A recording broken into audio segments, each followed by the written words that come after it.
어느새 9월 마지막 주일입니다. 오늘 비전 집중 설교 마지막 날이고요. 이번 한 주 아마 연휴가 시작될 텐데 저희가 수요일까지는 현장에서 새벽 예배가 있고요. 목요일, 금요일은 온라인으로 새벽 예배를 송축을 하도록 하겠습니다. 이번 주 목요일 목요 찬양 집회는 추석 가정 예배 모범을 나눠드릴 텐데 그 가정 예배로 대체하도록 하겠습니다. 잠깐 기도하겠습니다. 하나님 아버지 감사합니다. 주의 은혜로 여기까지 왔습니다. 오늘 하루 이 예배 가운데 주님 영광 받으시고 오늘 말씀을 통해서 오늘 비전 집중 설교 마지막 날인데 지난 3주 동안 우리에게 주신 은혜 또 오늘 우리에게 주실 은혜를 잘 소화하여서 앞으로 다음 주부터 당장 예배가 통합이 되고 또 소그룹이 재편이 됩니다. 이 모든 과정 가운데 하나님의 뜻이 온전히 이루어지는 것이 우리의 첫 번째 소원이고 또 사탄막이 틈타지 않도록 공동체 안에 분열의 영 역사하지 않도록 주님께서 천군 천사로 우리를 막으시고 우리를 보호하시고 우리와 함께하여 주옵소서. 아버지 하나님, 계속해서 다산의 지역에 사신 성도님들이 방문하고 있고 또 등록하고 계십니다. 저희 교회 아버지 하나님 모든 은혜와 섭리 가운데 정말 저희 교회 모든 사역과 예배가 영혼을 살리는 사역이 되게 하시고 예수 그리스도의 십자가의 복음을 선명하게 드러내는 우리 온리처치 공동체 되게 하여 주옵소서. 감사드리고 예수님의 이름으로 기도합니다. 아멘. 제가 잠깐 지난 3주 동안 비전 집중 설교를 통해서 하나님이 저희에게 주셨던 3주간의 어떤 그 말씀을 간략하게 요약하고 오늘 본문으로 들어가도록 하겠습니다. 첫 번째 주에는 제가 요한복음 17장과 에베소서 2장을 통해서 우리가 왜 개척교회에 나오는지에 대해서 두 가지를 나누었습니다. 그 두 가지 중 첫 번째가 하나됨은 하면 좋고 아니면 말고의 문제가 아니라 우리 주님께서 반드시 명령하신 하나님의 명령이라는 것이죠. 그런가 하면 두 번째로 그 하나됨을 이룰 수 있는 힘이 우리 안에 없다라는 것입니다. 여러분, 성도는 고사하고 가정 안에서의 남편과 아내, 자녀도 사랑할 힘이 우리에게 없습니다. 우리가 온전히 사랑하고 또 하나 될 수 있기 위해서는 오직 예수 그리스도의 십자가 방법밖에 없는 줄 믿습니다. 그런가 하면 두 번째 주일날 저는 왜 이 하나됨에 대해서 이루어야 될 것인지 우리가 알았다면 그런가 하면 어떻게 하나됨을 이룰 것인가, 이 방법론과 관련된 두 가지를 여러분과 함께 나눴는데 첫 번째는 무엇이었습니까? 우리의 정체성을 분명히 하자는 것이었죠. 사도 바울이 에베소서 4장에서 내가 로마 황제의 감옥에 갇혀 있다라고 얘기하지 않고 주 안에 갇힌 나 바울은 이라고 자기 정체성을 이야기했다라는 거예요. 여러분, 우리는 세상 속에서 살아가는 인생이지만 우리의 모든 소유가 하나님의 것임을 믿습니다. 이 하나님의 것임을 인정해야만 비로소 우리는 하나 될 수 있는 첫걸음을 내디딜 수 있게 되는 것이죠. 그런가 하면 두 번째로 성경이 우리에게 뭐라고 얘기해요? 에베소 4장에 이미 우리는 하나라는 거예요. 그러니까 하나가 아닌데 하나 되려고 애쓰지 말고 이미 예수 그리스도의 십자가로 인하여 구원받은 백성은 주 안에서 하나이고 하나됨을 힘써 지키는 것, 이것이 하나님이 우리에게 원하신다라는 것입니다. 그래서 하나됨을 이루기 위해서 우리에게 필요한 것은 사실은요, 우리 안에 하나됨을 이룰 수 없는 자격이 없다, 능력이 안 된다라는 것을 인정하는 첫째 주일 말씀도 필요하지만 두 번째 주일 말씀처럼 이미 우리가 하나라는 믿음이 필요합니다. 믿음 안에서 우리가 하나됨을 힘써 지킬 때에 하나님께서 우리의 그 작은 믿음을 어여삐 봐주시고 우리 안에 앞으로 우리 공동체에 누구를 보내주시든지 간에 우리가 성령 안에서 십자가 안에서 온전히 하나 될 것을 믿습니다. 지난 주일 셋째 주 비전 집중 설교 때는 우리 강명식 교수님을 주께서 보내주셔가지고요, 두 가지를 우리에게 이야기해 주셨죠. 첫 번째가 무엇이었습니까? 광야 한복판에 있다 하더라도 상황과 형편을 바라보지 말고 주님을 바라보도록 마음을 확정하고 확정해라. 하나됨을 위해서 우리가 함께 교회를 세워가기 위해서 이 교회에 온 것이 내가 아니고 하나님이 나를 부르셨다. 그래서 내가 여전히 이 교회 가운데 다니고 여전히 내 삶은 광야 한복판처럼 너무나도 살벌하고 너무나도 피폐하고 너무나도 곤고하다 할지라도 그렇더라도 다윗이 아둘람 굴에서 예수 그리스도를 바라보았던 것처럼 우리도 예수님을 바라보자. 두 번째는 무엇이었습니까? 그 주님을 바라볼 때 주님의 손을 바라보지 말고 주님의 얼굴을 바라보자. 그저 하나님이 뭐 해주시면 그때서 하나님 믿는다고 하고 아무것도 응답하지 않으시면은 왜 나한테 빈손으로 오셨냐고 그렇게 이야기하지 말고 손을 구하기 이전에 얼굴을 구하는 예배자가 되자라고 주께서 말씀해 주셨습니다. 자, 오늘 비전 집중 설교 마지막 주입니다. 지난주 월요일, 화요일 날 우리가 묵상했었던 민수기 9장 말씀을 저는 한 번 더 가지고 이 자리에 섰습니다. 하나님께서 이 말씀을 앞으로 다음 주에 이제 11시 반에 우리가 함께 예배를 통합하여서 드리게 되고요. 또 그 이후에 소그룹 예배도 함께 하게 될 때에 감사하게도 우리 성도님들 중에 한 분도 소그룹 재편이 이렇게 되는 거 조금 불편해요. 이렇게 해주세요 라고 하신 분이 없으셨어요. 네, 목사님 결정하신 대로 따르겠습니다. 다 그렇게 얘기해 주셔서 다음 주에는 2시 예배에 오시면 안 됩니다. 예배가 없습니다. 제가 어제 카톡창에 여러분께 나눠드린 것처럼 저한테는 상당히 이 2시 예배가 개인적으로 상당히 뜻깊은 예배인데 또 하나님이 언젠가 또 때가 되면 다시 또 세워주실 날을 또 주실 것을 믿고요. 우리가 함께 예배드리는 것이 중요하다 싶어서 11시 반 예배로 함께 시작하니까 꼭 11시 반 시간 맞춰서 오지 마시고 한 10분 정도 일찍 오셔서 기도로 준비해 주시길 부탁을 드리고요. 오늘 본문 민수기 9장 말씀을 통하여서 하나님이 비전 집중 설교 마지막 날에 이 세 가지를 우리에게 주신다고 믿고 저는 이 시간 믿음으로 선포하겠습니다. 첫 번째는요, 오늘 본문 9장 15절 상반절 말씀 우리 같이 한번 읽어볼까요? 시작. 성막을 세운 날에 구름이 성막 곧 증거의 성막을 덮었고. 여러분, 성막을 세운 날, 여러분 아마 레고를 선물 받아 보신 분들 아니면 뭐 어떤 거를 내가 정말 열심히 공을 들여서 어떤 걸 만들었어요. 그 포트폴리오를. 그랬을 때 나에게 주는 그 창작자로서의 어떤 감동. 여러분, 인간의 어떤 생각과 어떤 재미를 통해서 만든 그 어떤 물품이나 그 어떤 작품도 그 감회가 새로울진데 하나님이 하나하나 명령하셔서 분향단은 이렇게 짜라, 등잔 때는 이렇게 짜라, 진설병 때는 이렇게 짜라, 물두멍은 이렇게 만들어라. 말씀하신 대로 그 부살렐과 오홀리압이라는 테크니션을 통해서 하나하나 다 핸드메이드로 다 짰습니다. 그리고 모세에게 말씀하신 것처럼 하나하나에 다 감람류 기름을 발랐어요. 그러니까 하나님의 영광이 임했죠.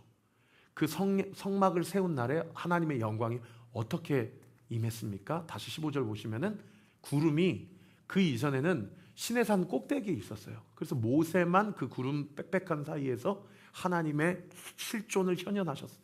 그 하나님의 현현하심을 마주했습니다. 근데 그 구름이 이스라엘이 진영이 쳐져 있는 그 기슭까지 여호와의 구름이 내려온 거예요. 성막 세운 날에 구름이 임한 겁니다. 여러분, 이스라엘 백성 마음 가운데 어떤 감정이 들었을까요? 만약에 이 현장 가운데 여기를 성소라고 치고 지금 제가 서 있는 이 단 위에를 지성소라고 한다면, 그래서 이 공간 가운데 뭐 구름으로 가득 이 공간이 이렇게 메워져 있다고 한다면 여러분 어떤 감정이 드시겠습니까? 제가 이런 질문이 들더라고요. 왜 하나님은 당신의 임재를 구름으로 표현하셨을까? 그렇게 질문을 스스로 던져보니까 두 가지 생각이 들어요. 하나는 성막을 세운 날에 그 즉시 시내산 꼭대기에 있는 구름이 진영까지, 이스라엘 진영의 정중앙에 있는 회막까지 빽빽하게 임했다라는 것은 이스라엘 백성으로 하여금 야훼 하나님, 여호와 하나님 보이지 않지만 그분 살아계시고 지금 그분이 우리의 진영 한가운데 임재하셔서 우리와 함께 하시는구나. 아마 서슬이 시펄토록 이스라엘 백성들의 마음 가운데 하나님을 향한 두려움, 하나님을 향한 건강한 그 두려움, 그 경외함이 이스라엘 백성 가운데 가득했을 겁니다. 여러분, 하나님을 두려워하는 사람은요, 아무도 보이지 않는 현장 가운데서도 죄 짓기가 쉽지 않아요. 왜요? 하나님이 나를 지켜보고 계신다라는 하나님의 임재 인식이 살아있기 때문이죠. 그런가 하면 하나님이 왜 구름을 당신의 임재로 그렇게 표현하셨을까 생각해 보면, 여러분, 빽빽한 구름, 안개가 가득한 그 도로에서 운전해 본 기억이 있으십니까? 여러분 운전하기가 두렵죠. 왜요? 코 앞만 보이기 때문이에요. 그래서 다윗이 시편 119편의 주의 말씀을 등이라고 이야기하지 않고 내 발등 위에 있는 불이다라고 이야기한 것은 한 발짝 내딘 이후에 그 다음 스텝을 내디딜 수 있는 것만 앞에 보이기 때문이죠. 근데 우리는 주님 앞에 뭐라고 얘기해요? 앞을 보여달라고 얘기하잖아요. 네. 앞을 쫙 직선거리로 앞에 뭐가 있는지 상향등을 켜서 어떤 장애물이 있고 방향이 어떻게 꼬이고 길이 어떻게 휘는지를 보길 원하죠. 그러나 하나님께서는 우리를 어떻게 얘기하세요? 그 한 발짝 내디딜 수 있는 것만 보게 하시는 것이 어쩌면 구름으로 당신의 임재를 표현한 것이 아닌가, 그런 생각이 들더라고요. 그래서 비전 집중 설교를 마무리하면서 오늘 이 말씀을 통해서 우리가 함께 생각해야 될 첫 번째 영적 원리가 뭐냐?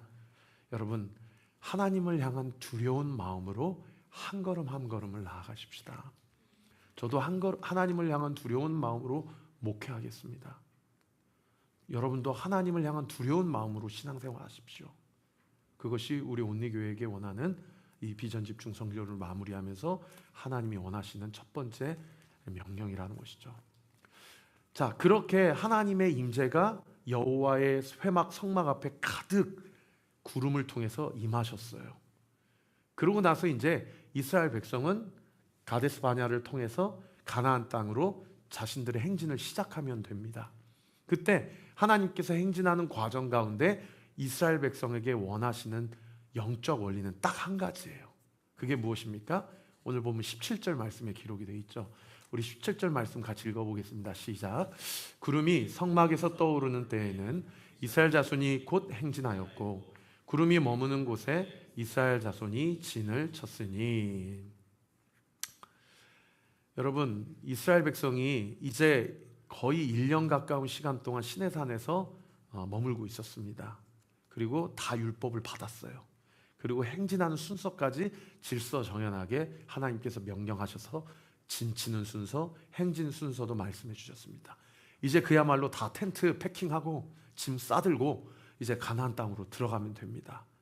그 행진하는 일련의 과정 가운데 하나님이 이스라엘 백성에게 원하시는 딱 한 가지가 뭐냐? 구름이 움직이면 움직이고 구름이 멈춰 있으면 멈춰 있으라는 거예요. 여러분, 이거 딱 한 가지입니다. 여러분, 영적인 눈으로 오늘 우리의 삶을 한번 대입해서 해석해 보십시다. 이집트, 애굽은 무엇을 상징합니까? 오늘날 돈이 관영하는, 만몬이 지배하는 세상을 상징합니다. 거기서 예수님께서 우리를 구원하셔서 밖으로 끄집어내셨습니다. 이게 출애굽, 엑소더스예요. 그래서 홍해를 건너게 하시면서 우리에게 세례를 베풀어 주셨어요. 세례는 예수님께서, 하나님께서 우리를 찜찐 겁니다. 너 찜이야. 너 내 백성이야. 너 내 새끼야. 그리고 적과 끓이오르는 가나안 땅은 오늘날 우리로 얘기하면 무엇을 상징합니까? 우리가 언젠가 들어가게 될 천국을, 하나님의 나라를 상징하게 되죠. 그 세상으로부터 하나님 나라로 들어가는 그 일련의 과정을 이스라엘 백성은 광야라고 하고, 오늘날 우리에게 치환하여 해석하면 우리의 인생입니다. 여러분, 그 광야와 같은 인생길을 천국을 향해 나아갈 때 소위 존 버년이 철로 역정에서 이야기한 것처럼 하나님이 우리에게 원하시는 것은 딱 한 가지예요. 너 나만 따라오면 돼. 내가 움직이면 너도 움직이고 내가 멈춰서 있으면 너도 멈춰 있으면 돼 라는 것을 이야기하고 있다는 거죠.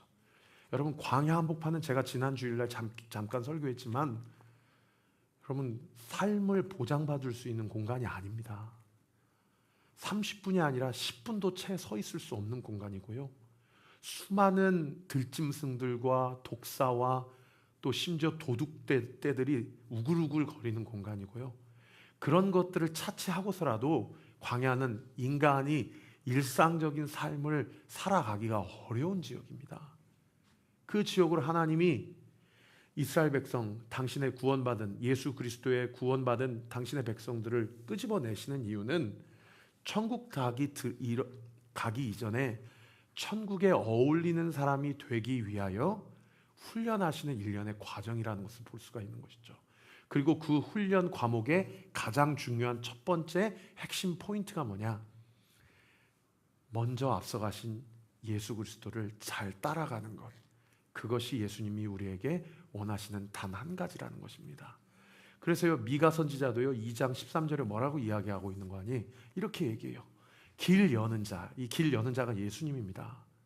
길 여는 자가 그들 앞에서 올라가고 이스라엘 백성 앞에 올라가고 그들은 길을 열어 성문에 이르러서는 그리로 나아갈 것입니다. 왜요? 그 길로 나가야 사니까요. 그리고 그들의 왕이 앞서가며 여호와께서는 선두로 가시리라. 우리 주님은 앞서가시는 분이지 니네 한번 가봐, 한번 살아봐, 얼마나 잘 사는지 한번 지켜볼게 라고 하시는 분이 그의 성품상 그렇게 될 수가 없다는 거예요. 그래서 예수님도요 십자가에 달려 돌아가시려고 예루살렘 성에 입성하실 때 누가가 뭐라고 얘기합니까? 누가복음 19장에 보면 이렇게 얘기해요. 예수께서 이 공적 생애 3년의 사역을 다 말씀하시고 나서 이제 죽으러 예루살렘을 향하여 가실 때에 제자들보다도 누구보다도 앞서서 가셨다라고 이야기를 하고 있다는 겁니다. 여러분, 비전 집중 설교를 마무리하면서 앞서가시는 예수님을 바라봐야 돼요. 주님이 앞서가고 계시다라는 사실을 믿어야 돼요. 그래야 주님이 뒤돌아보면서 우리에게 손짓하고 있는 것이 우리가 영적으로 그제서야 비로소 캐치할 수가 있다라는 겁니다. 여러분의 가정 가운데 예수님이 앞서가서 뭘 하고 계십니까? 우리 교회 가운데 예수님이 앞서가서 무엇을 하고 계십니까? 여러분, 앞서가시는 예수님을 느끼십시다. 예수님의 손짓을 바라보며 예수님이 가시다가 멈췄으면 우리도 멈춰서고, 예수님이 계속 걸어가시면 우리 아무리 힘들고 어려워도 주님 바라보며 계속 걸으십시다. 여러분, 이러한 영적 의도 때문에요, 오늘 본문 18절, 20절, 23절에도요 모세가 의도적으로 이런 표현을 이렇게나 많이 반복해서 적고 있다는 거예요. 여러분, 18절 상반절 말씀 같이 읽겠습니다. 시작. 이스라엘 자손이 여호와의 명령을 따라 행진하였고 여호와의 명령을 따라 진을 쳤으며, 20절에도 보세요. 시작. 혹시 구름이 성막 위에 머문 날이 적을 때에도 그들이 다만 여호와의 명령을 따라 진영에 머물고 여호와의 명령을 따라 행진하였으며. 23절은 지난주 한 절 암송 구절이었죠. 우리 같이 한번 읽어봅시다. 시작. 곧 그들이 여호와의 명령을 따라 진을 치며 여호와의 명령을 따라 행진하고 또 모세를 통하여 이르신 명령을 따라 여호와의 직임을 지켰더라. 아멘. 여러분, 이게 지금 18절부터 23절까지 그 짧은 구절에 지금 여호와의 명령을 따라라는 이 표현이 7번이나 등장을 합니다. 7번이나 등장을 해요. 여러분, 예수님이요 자신이 말씀하실 때에 내가 진실로 너희에게 이르노니 라고 이야기하는 것과 내가 진실로 너희에게 이르노니 라고 이야기하는 것이, 이게 영적인 무게감이 다른 거 아세요? 여러분, 성경에 2번만 강조해도 이거는 진리 중에 진리입니다. 한 번만 적혀 있어도 진리인데 2번 강조하는 것은 이거는 명백한 진리고 하나님께서 간곡하게 부탁하시는 진리예요.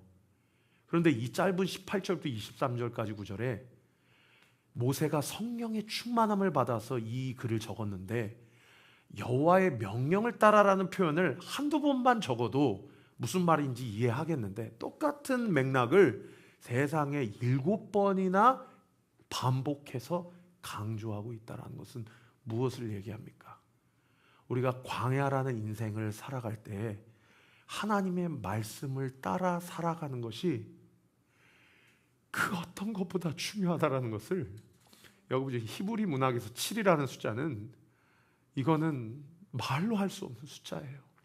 우리 온리교회는 하나님의 말씀을 따라가지 않고서는 절대 세워질 수 없는 교회고요, 반대로 얘기하면 하나님의 말씀만 따라가면 우리 교회는 우리 교회를 향한 하나님의 뜻을, 우리가 아무리 연약한 사람이라고 하더라도, 우리가 아무리 죄가 많은 죄인이라고 하더라도 하나님의 열심과 그분의 무한 가능하신 전지전능하신의 능력이 우리의 말씀 앞에 순종하는 그 태도와 자세를 보고 우리 온리처치를 향한 주의 섭리를, 주의 계획을 온전히 이루게 될 것을 믿습니다. 그래서 여러분, 두 번째 우리에게 주신 말씀은 무엇입니까? 따라합시다. 앞서가시는 예수님. 예수님을 따라가는 온리교회. 할렐루야. 앞서가시는 예수님을 영적으로 보십시오. 보이지 않는 성도님들은 여러분의 개인의 경건 시간 가운데, 기도 시간 가운데, 새벽 제단 가운데, 목요 찬양 집회 가운데, 주일 예배 가운데, 그리고 다음 주부터 새롭게 시작되는 소그룹 모임을 통해서 하나님이 앞서가셔서 우리 공동체 가운데 어떤 일을 행하시는지를 여러분 보십시오. 그리고 그 앞서가시는 인도하심 따라 여러분, 불편하더라도, 마음에 들지 않더라도 여러분 그 길을 따라가야 됩니다. 그래야 광야에서 삽니다. 그렇지 않으면 객사해요. 마지막 세 번째, 오늘 이 말씀을 정리하면서 여러분과 함께 비전 집중 설교 전체를 마무리하면서 우리가 함께 나누고 싶은 것, 여러분, 앞서가시는 예수님, 예수님을 따라가는 나 또는 온리교회라고 이야기를 하면 되게 심플하잖아요. 어려운 걸 요구하시는 게 아니잖아요. 근데요, 그 말씀을 따라, 여호와의 명령을 따라가는 그 나의 삶에요, 얼마나 고달프고 얼마나 곤고한 일이 많은지 몰라요. 여러분, 한번 생각해 보세요. 구름이 어느 지역에 한번 머물렀어요. 아, 여기구나, 오늘 여기서 진을 치는구나. 그래서 거기에서 만나도 주시고 샘물에서 물도 터져 나오게 해주셔서 먹고 사는 문제 해결 다 해주시고 그냥 머물기만 하면 돼요. 거기서 하룻밤 묵으면 돼요. 그래서 하룻밤을 잘 묵었어요. 근데 우리 주님께서 내일 다시 구름이 움직일 거야, 그러니까 준비해 라고 말씀하십니까? 아니면 내일 움직일지, 한 달 움직일지, 1년을 머물게 될지 주님이 말씀하지 않습니까? 전자입니까? 후자입니까? 여러분, 후자예요. 우리 주님이 당신의 뜻을 우리에게 다 얘기해 주지 않으세요. 아까 제가 말씀드렸죠? 발등에 내 주의 말씀이 내 발 위에 등이어서 다음 스텝을 내디딜 수 있는 것만 보여주셔요. 그러니까 22절에 뭐라고 얘기합니까? 22절 한번 띄워주세요. 이틀이든지 한 달이든지 1년이든지 중요한 게 뭐냐? 머물러 있는 동안에는 진영에 머물고 행진하지 아니하였다가 떠오르면 그제서야 행진한다는 거예요. 제가 어렸을 때 저희 아버님이 그 어려운 80년대 때, 저 지금도 기억이 나는데, 그때는 아웃도어 캠핑 이런 게, 그런 문화가 없었던 시절이었거든요. 근데 저희 아버님이 어디서 그렇게 돈을, 거금을 잘 마련하고 그렇게 하셨는지 지금도 생각나요. 그 스포츠 그 아웃도어 브랜드인 자칼이란 브랜드가 있었는데 거기서 텐트 풀 세트를 구매를 하셨어요. 아마 적지 않은 금액을 들으셨을 거예요. 80년대였으니까요. 그리고 제 손을 붙잡고 광주에 있는 무등산이라는 산에 가서 3박 4일을 캠핑한 적이 있습니다. 그게 저와 아버지의 유일한, 저의 아버지에 대한 추억이에요. 초등학교 때. 근데 그때요, 광주 무등산에 가서 텐트를 치는데요, 텐트 치는데 한두 시간 갖고 안 되더라고요. 처음 쳐보는 거니까. 분명히 구매하는 거고 판매하는 거고 사용 설명서가 다 나와 있고 못은 못대로, 줄은 줄대로, 또 텐트는 텐트대로 다 그렇게 분리가 돼 있음에도 불구하고 그거 치는데 5시간, 6시간 걸리더라고요. 여러분, 지난주에 정교인 수련회 갔을 때 우리 승일 형제가 아이들 놀게 해준다고 조그마한 풀장 짓는 거 있잖아요. 그거 정말 어설프게 짓고도 6시간 이상 걸렸거든요. 원래 제대로 그 풀장 지으려면은 하루 전날 와서 지어놔야 된다 하더라고요. 쇠가 빠지게, 그 당시에는 무슨 대량 생산하는 텐트가 아니지 않습니까? 다 핸드메이드로 만들어가지고 쇠가 빠지게 5시간, 6시간 땡볕에 40도, 50도 광야 한복판에서 텐트를 쳤어요. 그랬더니 세상에 그 다음날 이틀이든지 구름 기둥이 움직여요. 아, 주님, 하루만 머문다고 얘기 좀 해주시지. 그러다가 막 입 이만큼 나와가지고 막 짐을 싸요. 그래가지고 어느 지역에 또 한번 머물렀어요.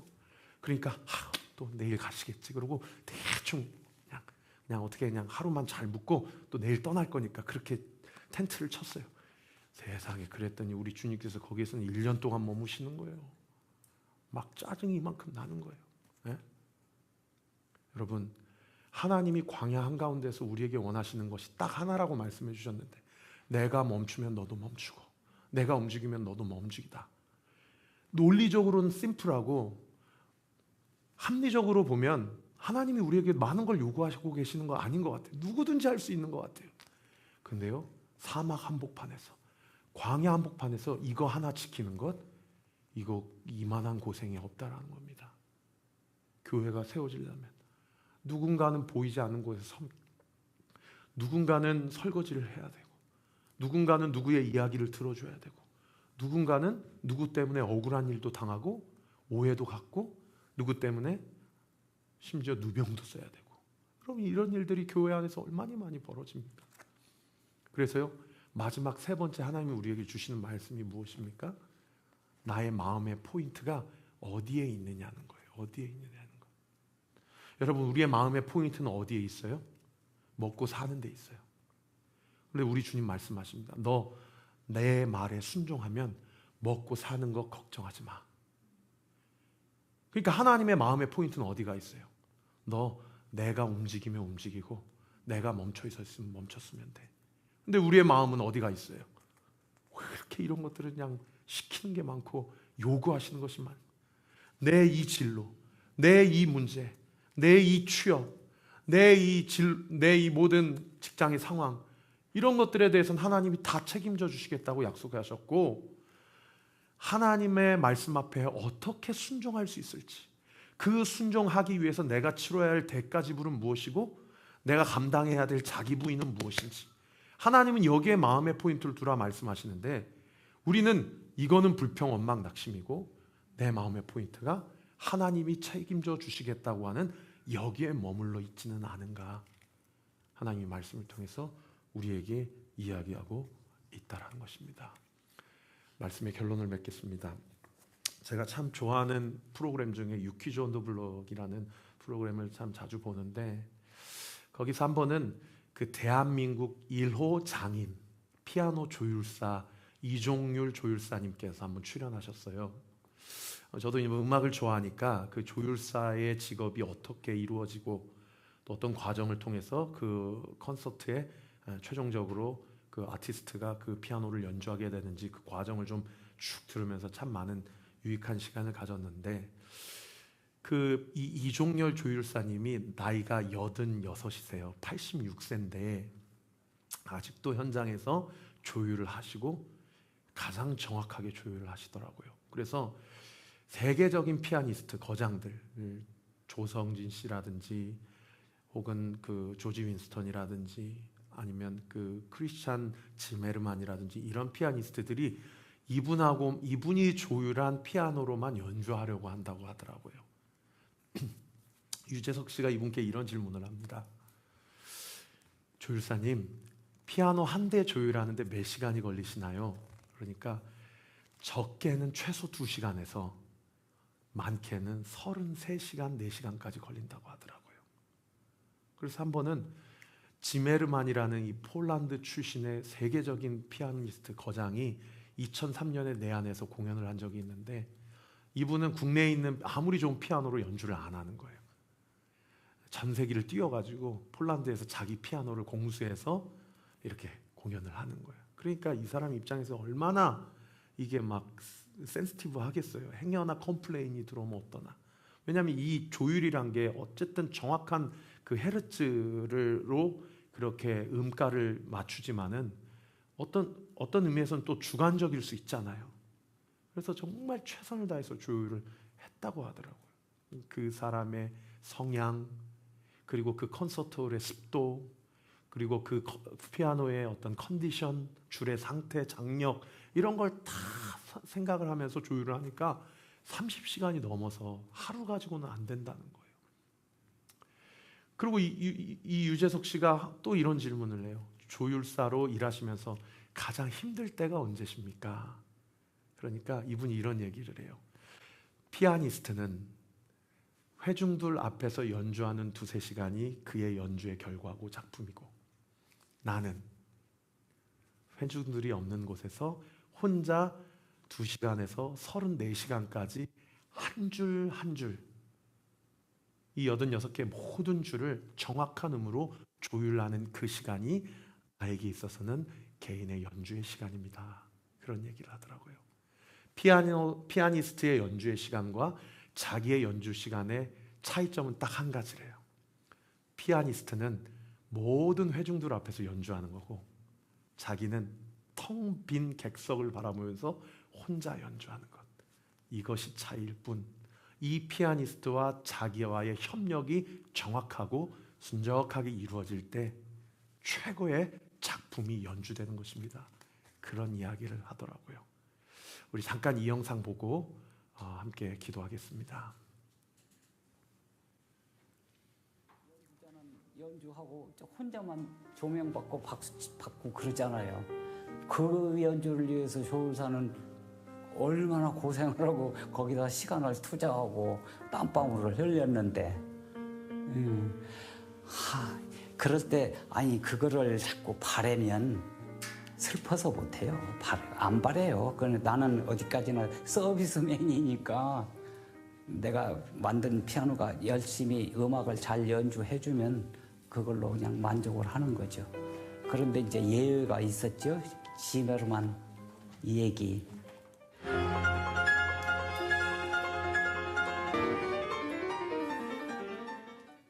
그렇게 그냥 사람이 까다로워요. 오죽하면 자기 피아노를 들고 올까, 그 무거운 거를.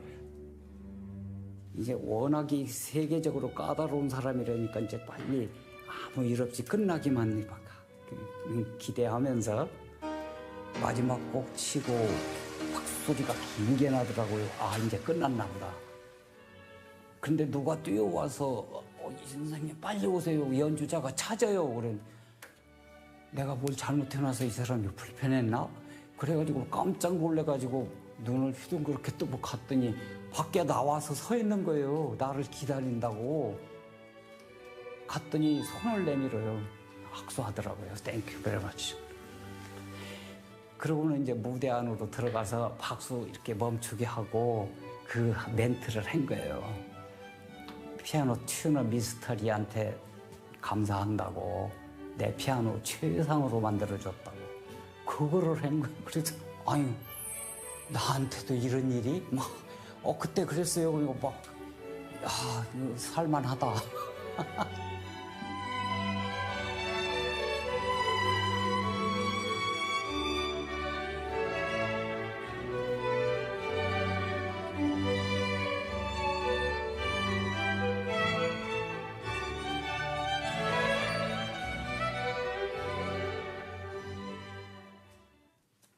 제가 이 영상을 보면서 그런 생각이 들더라고요. 예수님에게 그분은 피아니스트고, 그분에게 피아노라는 악기는 우리의 인생, 그리고 이 온리처치라는 교회구나. 그 세계적인 피아니스트가 우리의 인생과 이 교회를 악기 삼으셔서 최상의 연주를 하기 위해서는 우리가 우리의 삶을, 우리 교회를 잘 조율해 놓아야 되겠구나. 이종률 조율사님의 말씀처럼 그 조율하는 시간은 사람들이 알아주는 시간이 아니에요. 나 혼자 주님과 신음하는 시간이고 독대하는 시간이죠. 어떤 삶의 영역은 너무 긴장이 되어 있고 쪼여 있어서 그거 좀 풀어. 그거 네 열심으로 되는 거 아니야. 그건 줄을 풀어줘야 돼요. 어떤 삶의 영역은 너무 느슨하게 너무 풀어져 있어서 그건 좀 조여. 너 그거 너무 무너져 있네. 너 그거 다시 세워야 돼. 여러분, 조율하는 시간은 그렇게 낭만적인 시간이 아니에요. 제가 이사할 때 피아노를 이사시키고 문을 열어놨더니요, 피아노 조율사님이 오셔가지고 띵띵띵 누르면서 조율을 하는데요, 밑에 집에서 시끄럽다고 문 닫고 하라고. 그럼 연주 시간이 매력적인 시간이지 조율하는 시간은 그야말로 시끄러운 시간입니다. 그런데 이 시간이 없어서는 아름다운 연주가 나옵니까? 그 연주가 불가능하죠. 아무리 거장을 갖다 놔고 피아노를 치라고 해도 그 연주가 정확한 음이 연주될 수가 없는 거죠. 그렇게 우리 각자가, 우리 교회가 그 누구도 알아주지 않는다고 하더라도 그 인생의 조율의 시간, 여호와의 명령을 따라 어디는 쪼이고 어디는 풀려서 그 쪼이고 풀릴 때는 너무나도 힘들고 너무나도 아프고 너무나도 어렵다고 하더라도 그 조율의 시간을 아무도 알아주지 않아도 잘 마치게 되면요, 마치 지메르만이 자신의 연주를 다 마치고 그동안 한 번도 조율사에게 박수를 쳐준 적이 없었는데 이 사람이 조율을 잘 해줘서 내가 이렇게 연주를 잘 마칠 수 있게 됐다. 그래서 지메르만이 자기에게 쏟아지는 박수를 자기만 받을 뿐만 아니라 이종률 조율사에게 그렇게 돌렸던 것처럼요, 우리가 이 땅에서 우리의 삶과 이 교회를 잘 조율을 해서 우리 주님께 바치면 우리 주님께서 우리 교회를, 우리의 삶을 잘 연주해 주시고 우리가 마지막 때에 예수님 앞에 서게 될 때에 수많은 천군들과 천사들 앞에서 온리교회가 조율을 잘해줘서 내가 이 교회를 잘 사용할 수 있었다, 내가 이 사람의 인생을 잘 연주할 수 있었다, 그렇게 우리 교회와 우리의 삶이 주님 앞에 평가받을 수만 있다면 아무도 알아주지 않는 이 시간을 우리가 의연하게 순종함으로 잘 나아갈 수 있지는 않을까, 그런 생각이 들었습니다. 사랑하는 온리교회 성도 여러분, 우리 그 조율의 시간을 잘 거쳐서 예배가 통합이 되고 소그룹이 나눠질 때에 각자 다른 모습으로 만나게 되겠죠. 11시 예배 드리는 분들은 2시 예배 누가 어떤 분들이 다녔는지 이제 비로소 알게 될 것이고, 2시 예배 드리는 성도님들은 11시 예배에 오신 분들이 누가 왔는지 이제 비로소 알게 될 것입니다.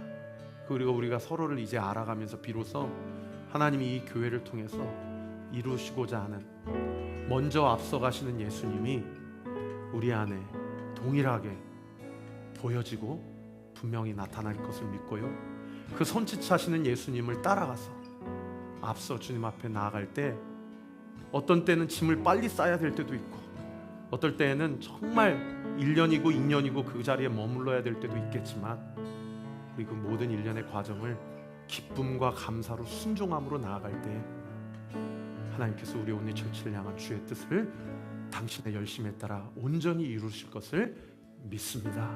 그러한 은혜가 우리 사랑하는 온리교회 모든 성도들에게 있게 되기를 우리 구주 예수 그리스도 이름으로 축원합니다. 우리 주신 말씀 가지고